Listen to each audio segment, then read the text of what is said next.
सोचिए, पश्चिम बंगाल का मालदा जिला, एक बिल्कुल आम सा दिन अचानक उथल-पुथल में बदल जाता है। सैकड़ों लोग 7 न्यायिक अधिकारियों को बंधक बना लेते हैं। लेकिन रुकिए, ये कोई पेशेवर अपराधी नहीं है। ये तो शिक्षक हैं, किसान हैं, दुकानदार हैं, आम लोग, जिन्हें उनके सबसे बुनियादी अधिकार यानी वोट देने के हक से ही वंचित कर दिया गया था। चलिए, आज समझते हैं कि ये नौबत आखिर आई कैसे। जी हाँ, जिन लोगों ने कानून अपने हाथ में लिया, वे कोई मुजरिम नहीं थे। वे तो आम नागरिक थे जो अपने सबसे मौलिक अधिकार के लिए लड़ने पर मजबूर हो गए। और उनकी मांग भी सिर्फ एक थी, वोटर लिस्ट में अपना नाम वापस पाना। तो ये सब शुरू हुआ एक प्रक्रिया से, जिसे कहते हैं स्पेशल इंटेंसिव रिवीजन, यानी एसआईआर। अब ये वोटर लिस्ट को अपडेट करने का एक, कह सकते हैं कि रूटीन काम है। पर इस बार जो नतीजा आया ना, वो किसी के भी होश उड़ाने के लिए काफी था। पूरे 61 लाख लोगों के नाम, सोचिए, बंगाल के 8% से ज्यादा वोटर्स, उनके नाम लिस्ट से गायब, सीधे सीधे हटा दिए गए। पर कहानी यहीं खत्म नहीं हुई। लगभग इतने ही और वोटर्स, यानी करीब करीब 60 लाख लोगों को एक बिल्कुल ही नई कैटेगरी में डाल दिया गया, संदिग्ध मतदाता या सस्पेक्टेड वोटर। इसका मतलब ये था कि उन्हें एक चुनावी उलझन में छोड़ दिया गया, ये जाने बिना कि वो वोट डाल भी पाएंगे या नहीं। तो सवाल उठता है कि ये सस्पेक्टेड वोटर की कैटेगरी आखिर है क्या? सच पूछिए तो यही इस पूरे विवाद की जड़ है। ये एक ऐसी व्यवस्था थी जो भारत की चुनावी इतिहास में पहले कभी नहीं देखी गई, और इसने लाखों लोगों के वोट्स देने के अधिकार पर एक बहुत बड़ा सवालिया निशान लगा दिया। अगर सीधे शब्दों में समझें तो सस्पेक्टेड वोटर वो है जिसके रिकॉर्ड में कोई छोटे मोटे लॉजिकल गड़बड़ी पाई गई, जैसे नाम की स्पेलिंग में कोई मामूली सी गलती। इसका मतलब ये हुआ कि चुनाव आयोग ने ना तो उनके नाम की पुष्टि की और ना ही उसे लिस्ट से हटाया, उन्हें बस बीच में लटका दिया गया। और किसी को सस्पेक्टेड मानने की वजह तो और भी हैरान करने वाली थी। जैसे कि नाम की स्पेलिंग में जरा सा फर्क, मान लीजिए मॉन्डल की जगह मंडल लिखा हो, या फिर पिता और बेटे की उम्र में 15 साल से कम या 45 साल से ज्यादा का फासला हो। अब ऐसी छोटी छोटी बातें जो सरकारी दस्तावेजों में बहुत आम हैं, वो लाखों लोगों के वोटिंग के अधिकार पर सवालिया निशान लगा गईं। अब आते हैं इस पूरे मामले के टेक्नोलॉजिकल पहलू पर। एक सॉफ्टवेयर जिसे 20 साल पुरानी वोटर लिस्ट का आज की लिस्ट से मिलान करने के लिए इस्तेमाल किया गया था। लेकिन सवाल ये है कि क्या ये सॉफ्टवेयर इतने बड़े और इतने जरूरी काम के लिए सच में तैयार था? कमाल की बात तो ये है कि चुनाव आयोग के ही एक वरिष्ठ अधिकारी ने खुद ये माना कि उन्हें इस सॉफ्टवेयर की सटीकता का कोई अंदाजा ही नहीं था। इसे लागू करने से पहले ठीक से परखा भी नहीं गया था। मतलब लाखों लोगों के वोट का भविष्य एक ऐसे सॉफ्टवेयर के हवाले कर दिया गया जिसकी अपनी काबिलियत ही मालूम नहीं थी। 24 मार्च की शाम जो हुआ वो इस सॉफ्टवेयर की क्षमता पर सबसे बड़ा सवाल खड़ा करता है। जब इसे पहली बार चलाया गया तो इसने बंगाल के लगभग सभी, मतलब पूरे 7 करोड़ वोटरों को सस्पेक्टेड बता दिया। सोचिए, पूरी की पूरी आबादी। फिर महज 2 घंटे बाद इसे एक टेक्निकल ग्लिच कहकर पूरी प्रक्रिया दोबारा की गई।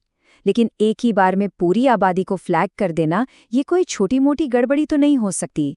इस प्रक्रिया में पारदर्शिता की कमी इसे और भी गंभीर बनाती है। कई जरूरी निर्देश लिखित में नहीं बल्कि व्हाट्सएप मैसेजेस के जरिए दिए गए, और कई बार तो ये मैसेज चुनाव आयोग के अपने ही आधिकारिक नियमों के खिलाफ थे। इससे जमीनी स्तर पर काम कर रहे अधिकारियों में जाहिर है कि बहुत भ्रम फैला। ठीक है, अब इन आरोपों और गड़बड़ियों से हटकर चलिए सीधे डेटा को देखते हैं। आखिर सरकारी आंकड़े क्या कहानी बयां करते हैं?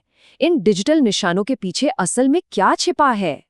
देखिए, इस पूरी एसआईआर प्रक्रिया का जो आधिकारिक कारण बताया गया था, वो था वोटर लिस्ट से अवैध अप्रवासियों को हटाना। सुनने में तो ये एक बहुत जरूरी काम लगता है, लेकिन क्या डेटा इस बात की पुष्टि करता है? आइए इसी की पड़ताल करते हैं। आंकड़े एक बिल्कुल अलग तस्वीर दिखाते हैं। जिन सीटों पर मुस्लिम आबादी ज्यादा है, वहां अनमैप्ड वोटर, मतलब जिनका नाम पुरानी लिस्ट से मैच नहीं हुआ, उनकी संख्या सबसे कम थी। वहीं दूसरी तरफ मथुआ दलित शरणार्थी समुदाय की सीटों पर ये दर राज्य के औसत से दोगुनी थी। अब अगर मकसद अप्रवासियों को ढूंढना था तो डेटा तो कुछ और ही इशारा कर रहा है। और ये जो असंतुलन है, ये तब और भी साफ दिखता है जब हम कुछ खास विधानसभा क्षेत्रों को देखते हैं। जैसे कैलकाटा पोर्ट में मुस्लिम आबादी करीब 50% है, लेकिन सस्पेक्टेड लिस्ट में उनका हिस्सा 82% है। मेटिया ब्रूज में 60% मुस्लिम आबादी पर यह आंकड़ा 87% तक पहुंच जाता है।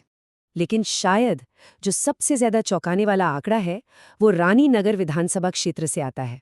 जरा सोचिए, एक ही इलाका, एक ही नियम लागू हो रहा है, फिर भी जो हिंदू बहुल बूथ थे वहां सिर्फ 3% वोटरों को सस्पेक्टेड मार्क किया गया। और वहीं मुस्लिम बहुल बूथों पर यह आंकड़ा क्या था पता है? 58%। 3% और 58%, एक ही जगह पर इतना बड़ा फर्क।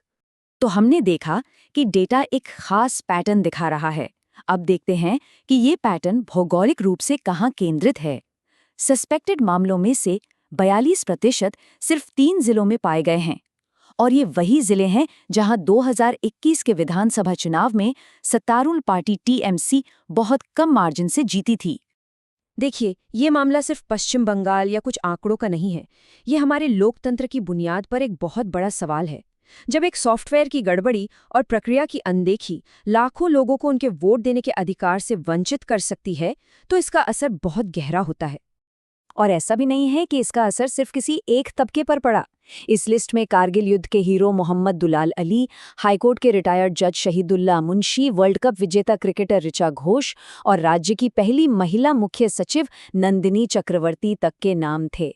हद तो ये थी कि खुद इस सर्वे को करने वाले कुछ बूथ लेवल अधिकारियों के नाम भी सस्पेक्टेड लिस्ट में डाल दिए गए थे। और इस पूरे मामले का चुनावी असर कितना बड़ा हो सकता है, ये संख्या साफ बताती है। 234। बंगाल की 294 में से 234 सीटों पर प्रभावित वोटरों की संख्या 2024 लोकसभा चुनाव की जीत के मार्जिन से ज्यादा थी। इसका सीधा मतलब है कि नतीजों पर असर पड़ने की पूरी संभावना थी। तो इतनी बड़ी समस्या को समझने के बाद सबसे जरूरी सवाल है, अब क्या किया जा सकता है? खैर, अच्छी बात यह है कि कुछ कदम हैं जिन्हें उठाकर नागरिक अपने इस अधिकार को वापस पा सकते हैं। अगर किसी के जानने वाले पश्चिम बंगाल में रहते हैं तो ये कुछ ज़रूरी कदम हैं। सबसे पहले चुनाव आयोग की वेबसाइट पर जाकर बूथ वाइज लिस्ट में अपना नाम ज़रूर चेक करें। अगर नाम नहीं है तो ECI नेट पोर्टल पर ऑनलाइन अपील करें। साथ ही अपने स्थानीय SDM या DM ऑफिस में एक फिजिकल अपील भी जमा करें। और सबसे ज़रूरी बात, इस जानकारी को अपने परिवार और दोस्तों के साथ जितना हो सके शेयर करें। ये हमेशा याद रखना चाहिए कि वोट हमारा हक है, हमारी आवाज़ है।